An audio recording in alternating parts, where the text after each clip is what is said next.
Babilônia, 60 décadas antes de Cristo. Um rei tirano governa impiedosamente a cidade de Babilônia, até que um dia fica cara a cara com Jesus. Muitas pessoas nem sabem que Jesus esteve no Antigo Testamento. Este evento ocorre no livro de Daniel. O evento do livro acontece em Babilônia, uma região governada por Nabucodonosor, que era um orgulhoso e cruel tirano que teve grande prazer em torturar suas vítimas. Ele governou o mundo antigo como um ditador absoluto. Depois de subjugar a Síria, ele voltou sua atenção para o Egito, seu principal adversário na época. Como Judá estava no caminho, seria necessário se livrar dele se algum dia quisesse cumprir sua ambição de governar sobre um grande império.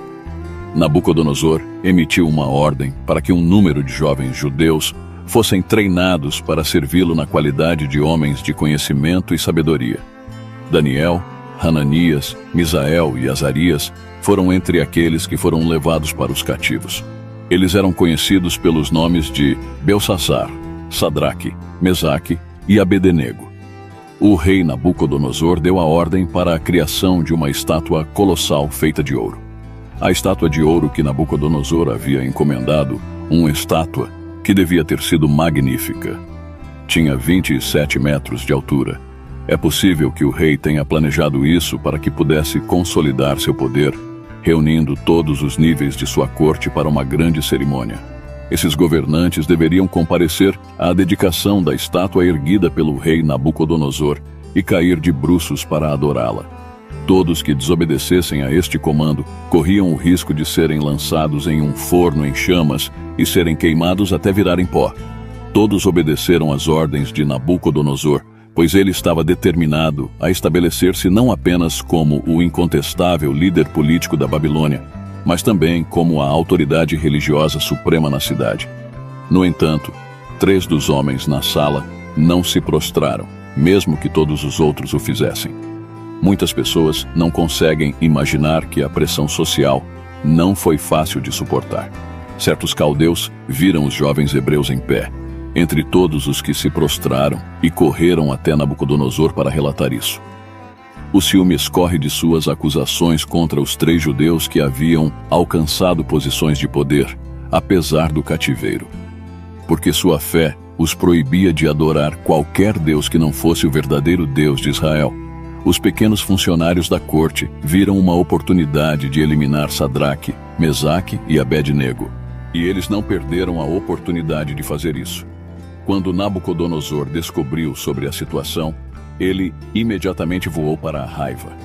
É surpreendente que ele tenha dado uma chance de responder às acusações levantadas contra eles. Isso pode indicar sua consideração por eles. Mas não se engane, o rei aceitaria apenas uma resposta de concessão total.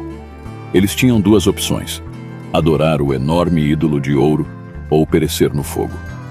Apesar de seus elogios anteriores ao Deus hebreu, Nabucodonosor acrescentou: quem é o Deus que pode livrá-los do meu poder?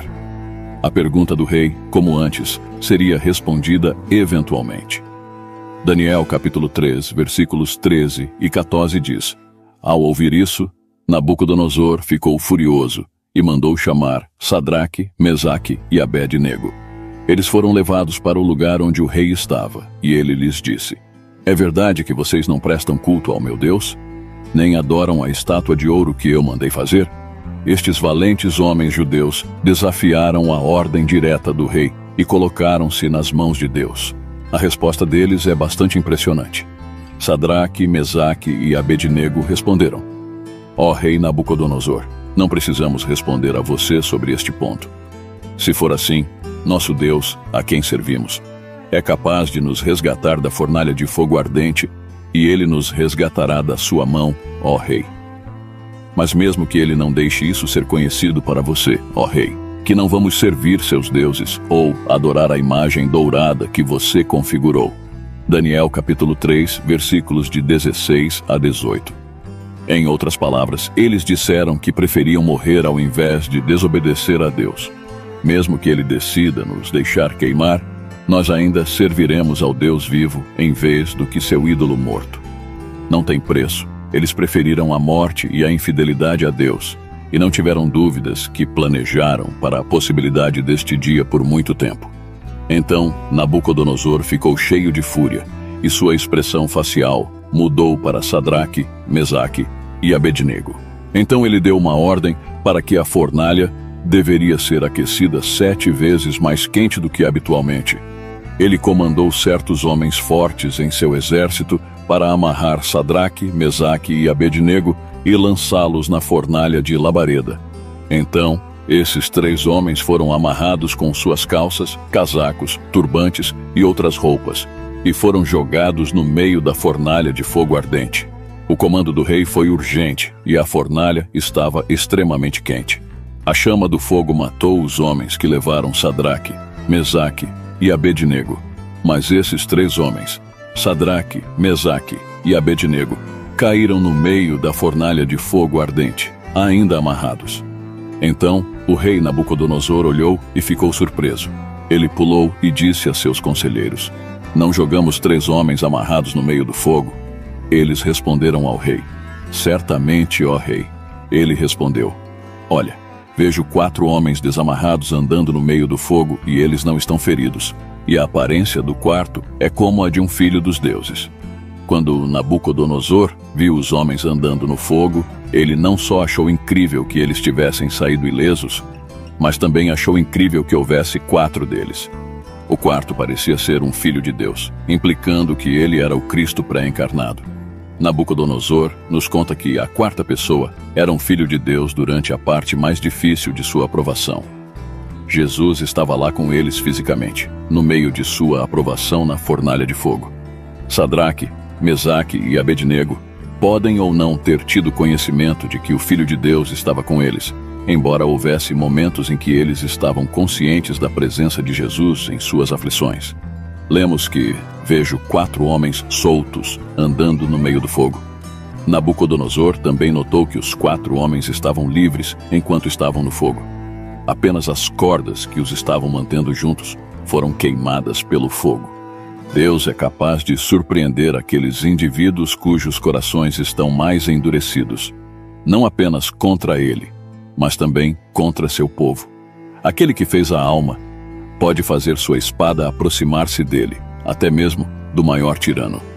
A fornalha era grande, de modo que eles tinham espaço para andar.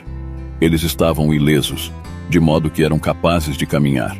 Suas mentes estavam tranquilas, de modo que foram capazes de andar como em um paraíso ou jardim de prazer.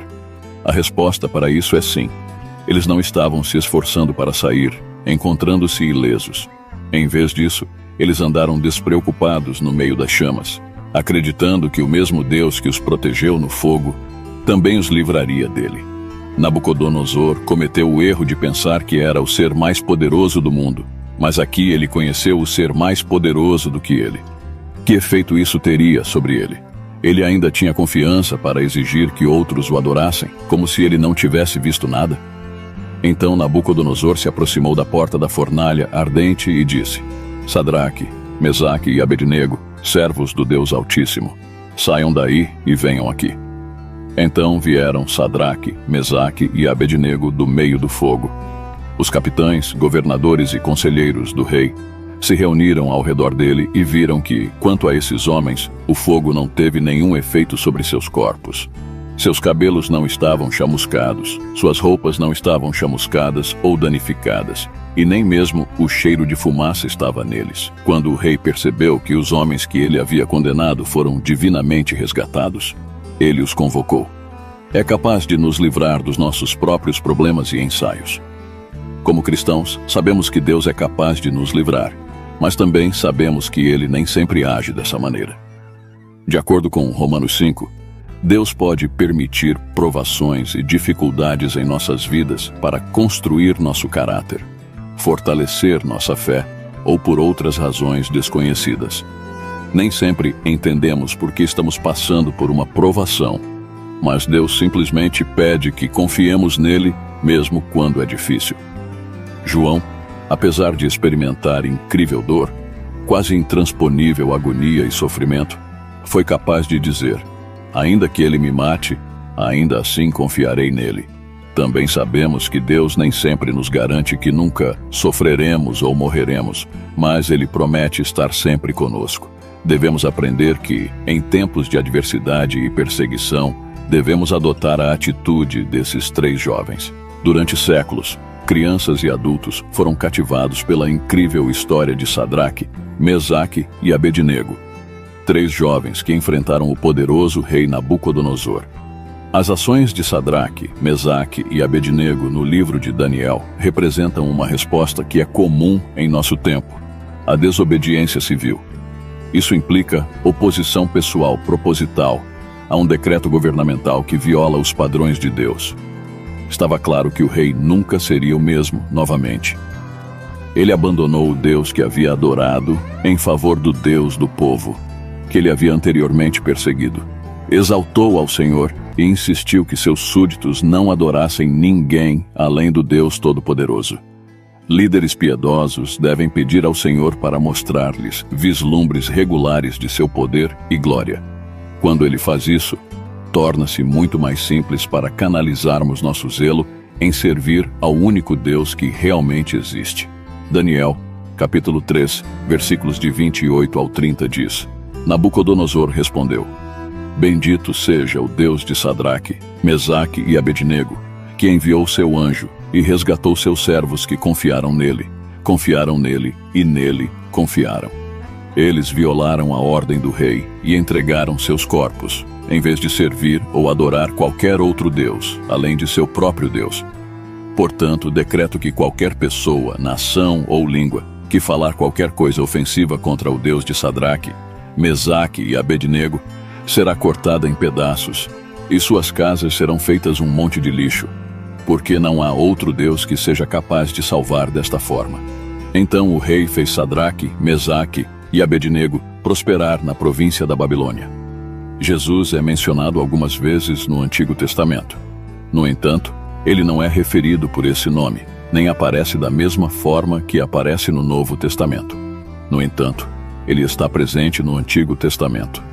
A presença de Cristo no Antigo Testamento é enfatizada em toda a Santa Escritura. Jesus Cristo validou o fato de que o Antigo Testamento contém referências a ele em João, capítulo 5, versículo 46. Depois de ser confrontado por um grupo de autoridades religiosas, Jesus explicou que o Antigo Testamento fala sobre ele. Se você acredita em Moisés, você também acreditaria em mim, pois ele escreveu sobre mim, disse ele. De acordo com Jesus, a obra de Deus com o homem desde o início dos tempos, todos apontaram para ele. Outra vez, quando Jesus mostrou que ele está no Antigo Testamento, foi no dia de sua ressurreição. Segundo alguns relatos, mais de 300 profecias do Antigo Testamento apontam para Jesus Cristo e foram cumpridas por ele em sua vida na terra. Estes incluem profecias sobre seu nascimento único. Em Isaías capítulo 7, versículo 14, seu nascimento terreno, ministério e até mesmo a maneira como ele morreria. Jesus chocou o estabelecimento religioso quando se levantou na sinagoga de Nazaré e leu Isaías 61, concluindo com o comentário: Este texto foi cumprido em vocês hoje. Lucas capítulo 4, versículos de 18 a 21. A vida de José é outra que parece modelar a vida de Cristo. Muitos eventos históricos do Antigo Testamento dobram como símbolos do que Deus faria no futuro através de Cristo. Por exemplo, Deus chamou Abraão para oferecer seu filho Isaque como sacrifício. Abraão pronunciou estas palavras proféticas em resposta à pergunta de Isaque sobre um cordeiro. O próprio Deus proverá o cordeiro para o holocausto, meu filho. Jesus não é mencionado apenas no Novo Testamento. Ele também aparece em várias passagens do Antigo Testamento. Jesus é o Messias prometido por Deus. Poderíamos dizer que Jesus é a razão da Bíblia. Ele é a palavra viva. Toda a Bíblia é um farol que nos aponta para a oferta de Deus, de reconciliação, a esperança do perdão e vida eterna através de Jesus Cristo, nosso Senhor. A história de Sadraque, Mesaque e Abednego é uma história de fé, coragem e perseverança. Eles nos ensinam que quando somos fiéis a Deus, mesmo quando isso significa enfrentar a perseguição, Ele sempre estará conosco.